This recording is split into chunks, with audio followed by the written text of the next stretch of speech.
In the meantime, let's get you a press briefing coming in from the BJP side ahead of the high-stake battle also in West Bengal. चुनाव को पूरा hijack करने के लिए, लोकतंत्र को पूरा कब्जा करके, लोगों को अपना मत देने का अधिकार को वंचित रख करके, डरा धमका करके पश्चिम बंगाल में जो तबाही मचा रखा है, वहाँ के मुख्यमंत्री ममता बनर्जी और तृणमूल कांग्रेस ने जो हालात बना के रखा है, उसको लेकर के गंभीर चर्चा इलेक्शन कमीशन ऑफ इंडिया के साथ हम लोगों ने बैठक की। इलेक्शन कमीशन पूरे टीम अधिकारियों के साथ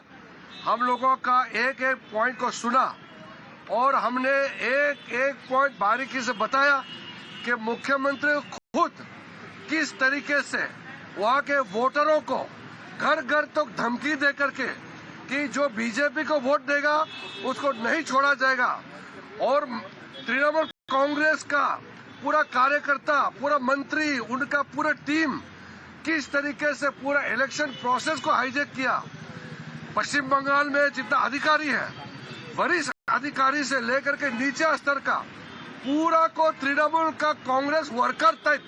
बना करके जो हाईजैक किया गया है, उसका चिंता व्यक्त करते हुए हमने डिटेल में कब कब ममता बनर्जी ने लोगों को धमकी दिया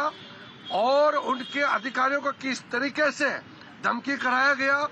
और लोगों को कैसे करके घर में अंदर जाकर के डराया गया है, धमकाया गया है, पूरा हम लोग विवरण हम लोग ने पिटीशन में लिखा है। और साथ साथ में इलेक्शन कमीशन को हम लोग ने दरखास्त किया है कि चुनाव फ्री एंड फेयर होना चाहिए। पिछली 3 इलेक्शन में तृणमूल ने जो दादागिरी करके चुनाव जीता है, इस बार ऐसा नहीं होना चाहिए, क्योंकि चुनाव लोगों का मर्जी से मतदान करने का एक अवसर है। ये लोकतंत्र में एक वोटर का अधिकार है, उसको कोई नहीं छीन सकता है। इसका सुनिश्चित इलेक्शन कमीशन को करना चाहिए, क्योंकि चुनाव का डेट घोषणा होने के बाद पूरा प्रोसेस, पूरा सिस्टम इलेक्शन कमीशन के कंट्रोल में आ जाता है। तो इलेक्शन कमीशन ये ध्यान रखना चाहिए कि पश्चिम बंगाल में वहाँ के वर्तमान सरकार, टीएमसी सरकार और वहाँ के जो लोकल एडमिनिस्ट्रेटिव मशीनरी है, पुलिस तंत्र है, जिसको तृणमूल कांग्रेस ने पूरा कब्जा करके रखा है, उसको नियंत्रण में लाना चाहिए। ये सारा डिटेल हम लोगों ने इलेक्शन कमीशन के सामने में रखा है। अभी चुनाव जो पश्चिम बंगाल में चल रहे हैं,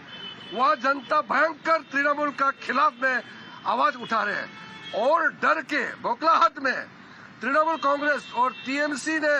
जैसे काम कर रहे हैं, ममता बनर्जी जैसे कर रहे हैं, वो से साफ पता चल रहा है कि टीएमसी हारने जा रही है। इसके लिए वो अब जबरदस्ती हाईजैक करना चाहता है। हम लोग ने दरखास्त किया, इलेक्शन कमीशन ने पॉजिटिव रेस्पॉन्स किया है और कहा कि फ्री एंड फेयर इलेक्शन के लिए जो कुछ करना होगा इलेक्शन कमीशन ऑफ इंडिया कदम उठाएगी, ऐसा हम लोगों को आश्वासन दिया है।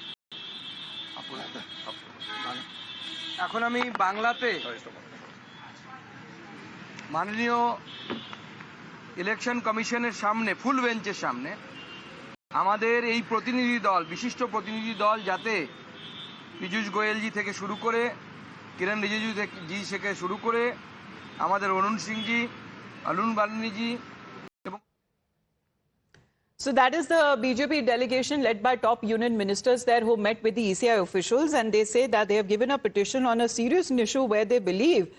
that elections in West Bengal is being hijacked by the TMC, and they want the Election Commission of India to take cognizance of the same. We head into a short